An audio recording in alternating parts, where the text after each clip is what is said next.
This is Patrice Radio, spice of the world, flavor of the airwaves.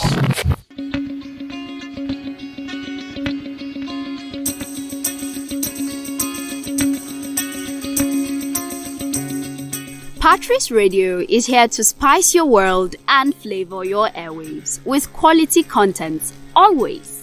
You can access them via our YouTube handle at Patrice Radio Live. Do well to subscribe, like, and comment. Enjoy!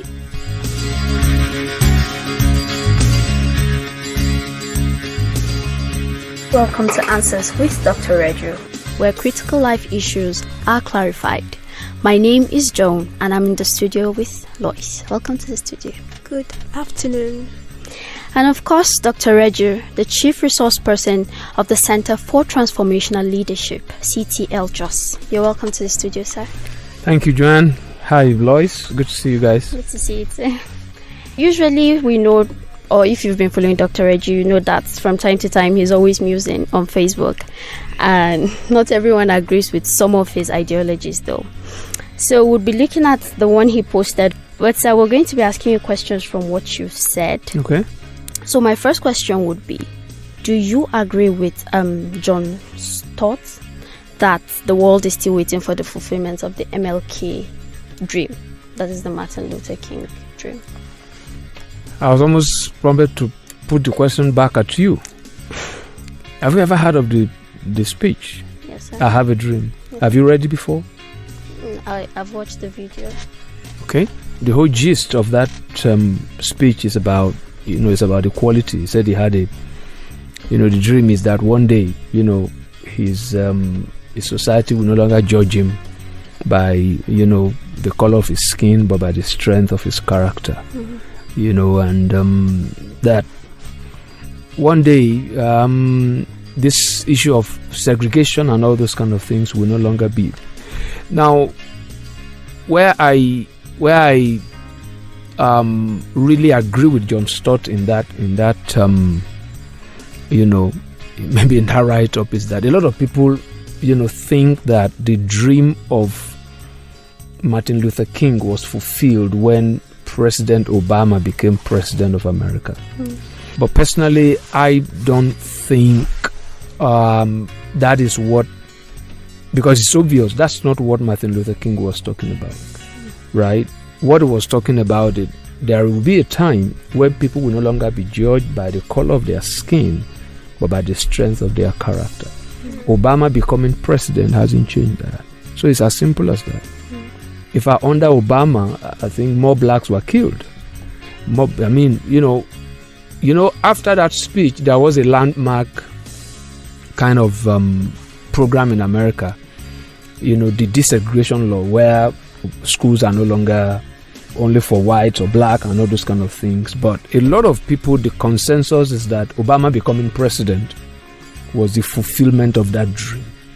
But it's very obvious that even today, in America, in Europe, all over the world, even in Africa, where we have the same color of skin, people are still being judged, right, because I believe the speech that Martin Luther King gave is kind of global. It's not really limited. We can't limit it to America. It was directed at America, right? Mm-hmm. But the principle of it is global. And that's why, it's of, maybe it's of interest to me. So I don't think that dream has been fulfilled. If Martin Luther King could speak from the grave, he would be able to tell us that that's, people are still being judged by the color of their skin rather than by the strength of their character.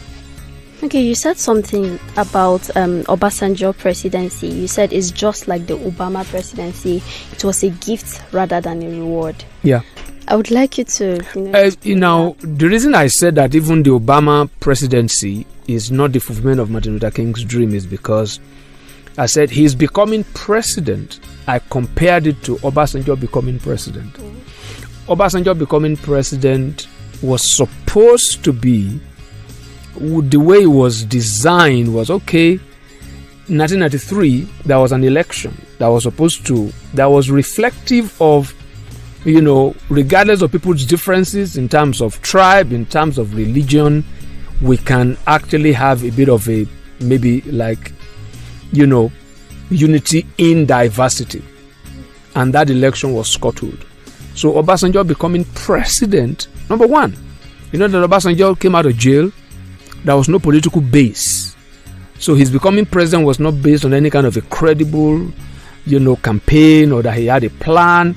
So it was like, the powers that be, let's use this, let's allow Obasanjo become president, so that the Southwesterners who felt aggrieved by the annulment of that election, because the election was won by a Southerner.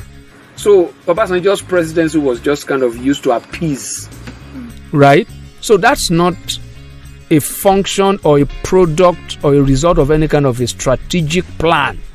So the same way, Obama too, to me, was like, okay, let's allow the blacks have it for once. And then, so I don't call it a gift, I call it a Greek gift. Maybe I didn't use that term in that, but I remember I was interacting with a colleague of mine who commented on it. I said it's not just a gift, because she believes that it was the fulfillment of that dream. Okay. But I said, no, this is not just a gift, it's a Greek gift. It's just to distract you. Maybe you sort of feel you have achieved something, because the Obasanjo presidency was supposed to redress the injustice of June 12th, right? But it hasn't united us. We're as divided as ever, if not worse. Exactly. So that's what I mean by that. Because if you're going to have any kind of, because Obama didn't leave any kind of legacy of celebrating diversity. Obasanjo didn't leave any kind of legacy of religious tolerance, or maybe unity or diversity not being a problem. What I will always say when I think of this is, because what attracted me to that, that article was the place of history. The place of history. And when it mentioned that you can't understand racism without understanding the whole idea of slave trade. That was what actually led me to that, because that's what's happening in the whole world. So it's the legacy of these moves. That's why I judged it that Obasanjo was supposed to be used to say, okay, we can be united. So if a presidency is to say sorry, then it's not going to leave any kind of legacy, right? It's not going to leave any kind of legacy.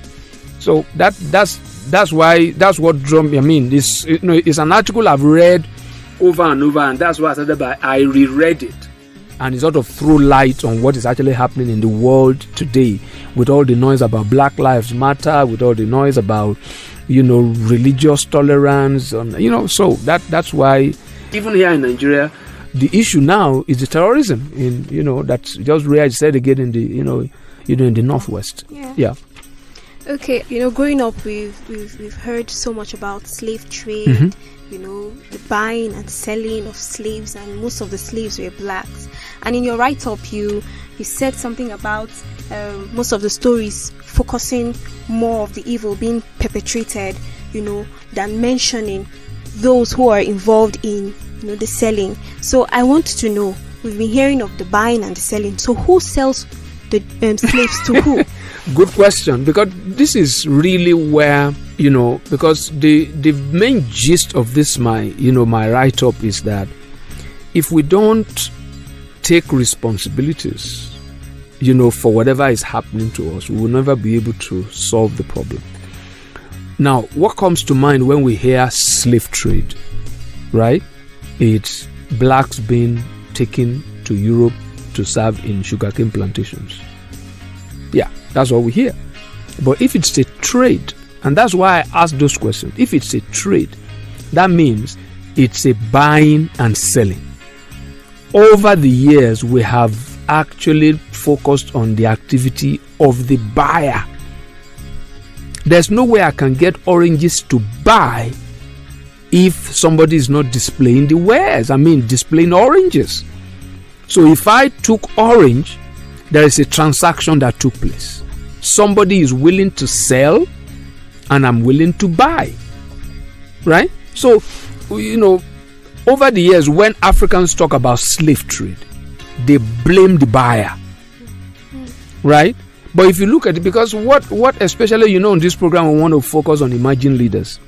What we need to understand is that these buyers, really, historically speaking, they didn't even come, they didn't leave the coast, right? They just send their orders, so to say. And it is the monarchs, it is some well-placed individuals that actually gather their own, right? And take them to go and meet these Westerners on the coast, and they get shipped away. It's not the fault of the buyer. It's bad enough to say you want to buy a human being.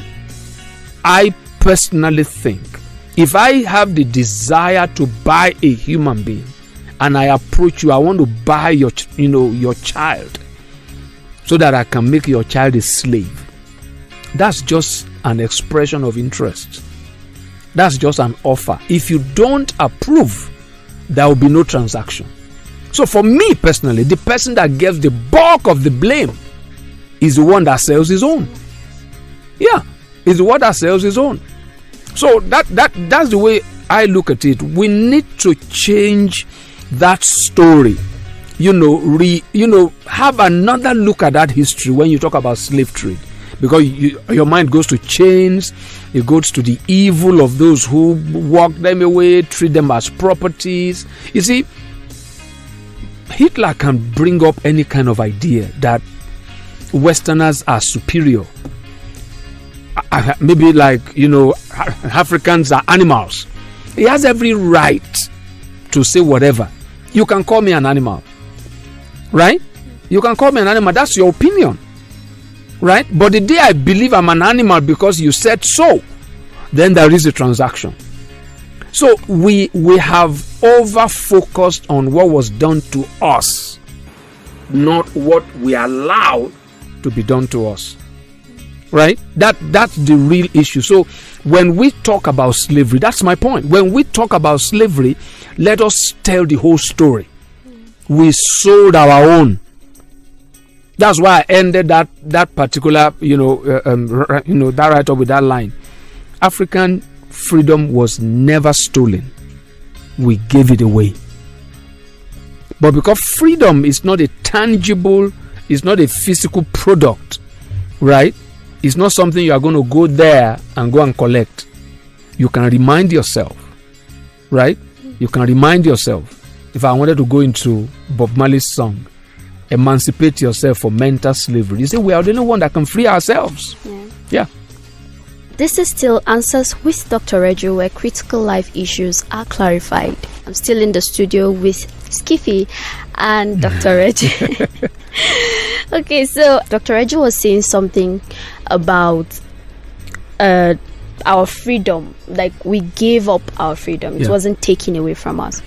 But sir, I still believe that it was taken away from us, because the slaves didn't really, it wasn't like they willingly gave it themselves for slavery. They were sold by a fellow black man, but yet again it wasn't something they consented to. I mean, it's we're talking here about something that shouldn't have been. Human beings being sold. There's no way the human can be, you can't tell me you want to sell me and I agree. But there's a way they were, subdued. I was at the slave, kind of museum in Badagry. I don't think, Joanne, you can lift the chain because of the weight. You can't lift it. What they used to put in their necks and put in their hands and to put in their feet, those shackles, you can't lift it. It's that heavy. So it goes beyond just the torque, and then even the force with which they do this thing, the way they were subjugated. And stories had it that when they are on that ship, they are treated like commodities. If they're sick, they just throw them in the water. They just discard them. So it was something that was worked And up till this moment, I listened to to a white man who went to South Africa, and he said he went to a hotel to check in. The guy at the counter greeted him and said, "Hello, master." Right? And he said, "No, why are you calling me I am not your master." So that thing has been, sort of, we have been we have been oriented to believe that the white man is superior. Yeah. We conceded it to them. They didn't take it from us. Right? They didn't take it from us. So the slaves didn't have a choice. Because if you look at the room, you see, a human being can actually be made to believe something else about himself. That's why I use the word mental slavery that quoting Bob Marley. Is mental slavery first before you willingly, right? And today you still see that slavery is still there. You see somebody, who migrated from here, to America, and he will say, the one born in America will say, no, you are not, you are an African American. I am a black American. That's still slavery. It's still slavery. It's still trying to create a kind of a distinction between them. So they didn't go willingly, but the fact remains that reality, right? No one can actually take your freedom from you except you give it. That's why it's possible to be in prison physically and be free in your mind. And you can be outside walking, no lockdown, freedom of movement and everything, and you are enslaved mentally. Today is more of the mental slavery. And the reason that we're talking about the history is that history has played a part in enslaving us mentally, because we have not taken responsibility. We're asking the West to apologize to us. We should first of all blame ourselves. We don't need their apology. Right? We don't need their apology. We need to blame ourselves, right, for betraying ourselves. And that's why it's still happening here. Okay, so sir, before we narrow it back home, I want you, because you mentioned something about you talking to someone and the person was surprised you know how to use Zoom and all. Mm-hmm. So how do we control, you said something about controlling our response. Absolutely. How do we control our response to the perception the world has about us? Because it's not easy at all. It's easy. For most people. It's easy because it's difficult because of what you have been made to believe. Someone tells you, Joanne, you are pretty. That's when you believe you are pretty. Right? Mm-hmm. You dress up from home, you feel cool with yourself, and somebody came and said, what's that? And then you just forgot, who you saw. So that's the problem. Right? This guy was surprised that I could use Zoom. Right? Because he doesn't believe that any African can be able to work that kind of technology, because that's his belief. But you see, I know how to do it. So, and knowing how to do it for me is normal, right? I've been using Zoom for how many years? So it's not what is going to say about me, right? Will not change what I feel about myself. But you see, society has shaped us in such a way that if we believe something is good, we personally, we don't believe it's good until someone else says it's good. That's what we need to change. Human beings left to chance, we want to copy. That's why we value what we don't have more than what we have. That's a whole lot of education on its own that needs to be done, especially for Africans. We feel, you see someone speaking with a British accent, you begin to have a high opinion of the person. Right? And you don't have a high opinion of someone, a young boy who can speak his dialect. It's, it's a mental sickness that we need to overcome. And those things made us that way because of words, because of opinions. And we're going to use words and opinions to change it. It's mental slavery. So I can't control what you say about me. I can control how I process what you say about me, because it's your point of view. You have a right to say whatever you want to say about me, but that will not change how I feel about myself. Now, if you say something about me and I can learn from it, I learn from it, right? So I see much of the racism, the tribalism as being out of reactions. There's a story about, I've forgotten the name of the man from the southern part of Nigeria who had a conversation with Tafawa Balewa, and he said that sir, Tafawa Balewa was the prime minister, sir, we need to forget our differences. Tafawa Balewa corrected him and said, no, we need to understand our differences. We can't forget our differences. I can't forget I'm male that you are female. We can't forget that. What we need to do is what? Understand it. Is when we understand it that I can know the perspective from which you are speaking, and I can meet you, that's we can, because the title of that piece is Celebrating Ethnic Diversity. Even common English phrase, there is variety is the spice of life. Right, yes. We all can be the same. Yeah. The white man might never be able to understand the black man. The black man never ever understand the white man. But let the black man seek to understand the white man, and the white man also seek to understand the black man. That's it. Except for today, and then the write-up, and then other materials. We have a whole lot of materials that talk about our history and all. But growing up in school, we were never really taught this. Yeah. We kept singing.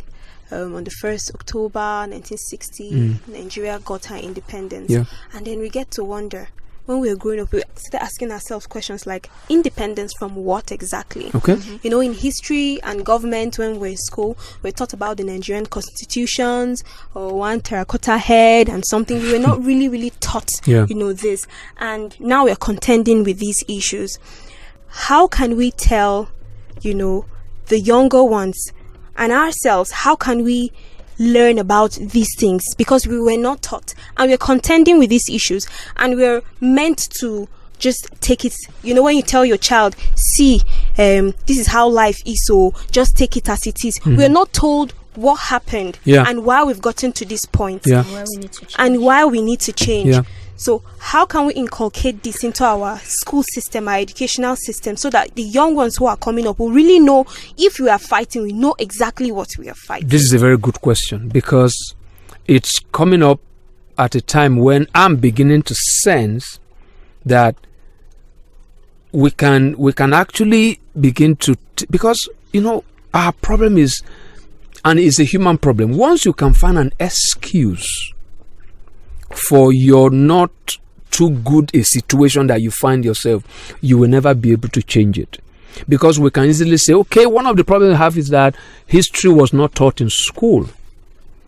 It might become the reason, the excuse why we can't be who we are supposed to be. So, fact, history was not taught in school, right? What we need now is somebody needs to pick it up somewhere. It might not be, if you're a school proprietor, if you are a parent or whatever, you must understand the importance. Just like a parent will love to take the kids to their village. That's part of history. Yeah, that's part of history. But in taking your kid back to the village, there must be some learning going on. So we must never allow this lack of history being taught to become another excuse for us not becoming the kind of nation that we should be. Why am I saying that? History might not have been taught in school, but there are tons and tons of resources. All the data we are using for all this WhatsApp and all those kind of things. There was somebody who was speaking with me before I come in, before coming on set, that he wants to be a music producer. I said, where do you start from? What does it mean to produce music? He was looking at me. I said, okay, what do you need? He said, I need tools. I said, you know the tool you need? First of all, go on YouTube. Google music production. Right? And go and read about it. In the same way, there are loads of, historical documents online. Right? Historical documents online that you can go read about. If we have the time, we can have a whole program that we can give, young people timeline. Somebody should be able to study what led to the Civil War. Right? What led to the Civil War? If you want to know what led to the Civil War, I can give you a point of takeoff. There was a particular event called the Aburi Conference in Ghana, right? Go and read about it for you to understand the Civil War, right? Because if you don't know what happened in Aburi, you might not know what led to the Civil War, right? Because all you just hear is that Igbos were being killed in the north, right? And then they were going down south and all those kind of things. You just, bits and pieces. So this question is very critical. But I don't want the situation where we get to a point. The reason we are where we are is that because history was removed from school. History might have been removed from school. We have social media. Rather than posting all the other things that they were doing, can one person, all these OAPs, right, make it your lifetime ambition, make it your lifetime dream, right, that you want to teach the next generation the history of Nigeria? You'll be amazed. There are videos. That was the time I actually recommended a book on this program, Oil, Politics and Violence. It talks, but that's just a piece of the history. There are tons of resources online. Somebody need to make it. You are going to school, you can make it your own kind of project. Maybe you study political science, sociology, all those kind of things. My project is I want to trace the history of Nigeria. So don't let us wait until we are being taught in school. I'm a school proprietor. We are making plans to introduce history. It's not going to be something they're going to learn to write in an exam, but we must understand the history of Nigeria. Take it further, understand the history of West Africa, understand the history of Africa, place it within a global context. If we don't do that, we'll just have bits and pieces. Because, where we have problem with history learning again is that there are many perspectives.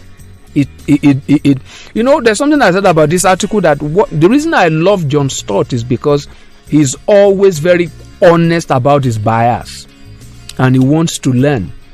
John Stott is a white man, right?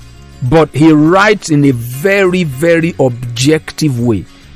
He will tell you that buying a slave is bad, but I want to tell you as an African, selling a slave is equally, if not, worse than buying. So history, somebody must pick up that gauntlet and said, this is what I really want to do. If we have seen it as a problem, it doesn't have to be something we write for WAEC. Okay. So much to take in. This is still Answers with Dr. Reju. Skiffy had a question. Yeah, it was a tag question to the one I asked. I said, so when we go back to history, where do we start from? What questions, or what issues should we address? Yeah, when you look at history, history is a study of origins, right? Origins. And the word origin is where you get, original. So it's it's like if you don't know your history, you will struggle with identity because you will not be original. You will lack authenticity. So when you say you want to study the history of Nigeria, how did we come about? Most times we start studying our history from the name Nigeria. Is further back, right? Nigeria has been existing, so that you can use that to understand. Like that saying. I don't know who actually made this. That statement originally. That if you don't learn from history, you repeat it. He said you are doomed to repeating it, and he's talking about the negative things that happen today is because we didn't learn from history. So history sometimes is like a diagnosis, so that you can know what curative measures that you can put in place. So how did we come about? If the moment you understand that, you discover that the problem we're having today is that we are no longer living in a way that reflects who we were originally. That's why I said once on this program that it's impossible to be a patriotic Nigerian. Why? It's impossible to fall in love, for a man to fall in love with a girl that doesn't exist. Nigeria does not exist. Right? There's nothing called Nigeria. That's why there are no Nigerians in Nigeria.